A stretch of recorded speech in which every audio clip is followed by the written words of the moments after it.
ওই তো ওই তো একটা ঘর দেখতে পাচ্ছি, ওদিকে চল, দেখি দেখি থাকতে খেতে দেয় কিনা। কিন্তু এভাবে কতদিন, এভাবে লোকের দয়ায় আর কতদিন বাঁচতে হবে ফেলা? যতদিন না কপাল ফেরে এভাবেই চলতে হবে। ওরে হেলা, ওঠ, আরে ওঠ, উঠে পড়, ভোর হয়ে গেছে। আজ তো তোর ঘুম ভাঙতেই চাইছে না, কি ব্যাপার বলতো?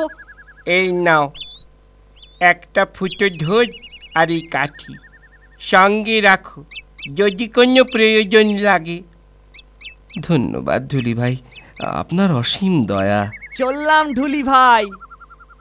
এসো, বিদায়, ভালো থেকো তোমরা। আমি গরিব নাপিত, কদিন থাকতে বলবো তার উপায় নেই। অতিথিকে শেষে যদি খেতে দিতে না পারি, এই একখানা হাতল ভাঙা খুর সাথে রাখো, যদি কোনো উপকারে লাগে। বিদায় বন্ধু, সুখে থেকো। হ্যাঁ রে ফেলা, অনেক দূর তো এলাম, সামনে কিছু দেখতে পাচ্ছিস?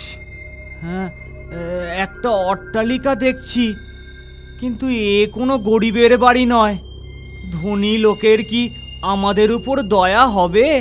চল না গিয়ে দেখি, দয়া হতেও তো পারে। চল তাহলে। হ্যাঁ রে, কাউকেই তো দেখছি না। এত বড় অট্টালিকা একদম খালি, কেউ কোথাও নেই। আরে লোক না থাকে না থাকুক, চল রান্নাঘরে গিয়ে দেখি কোনো খাবার পাই কিনা, ভারী খিদে পেয়েছে। কেউ যদি কিছু বলে? বললি তো ধারে কাছে কেউ নেই। তাই চল তাহলে।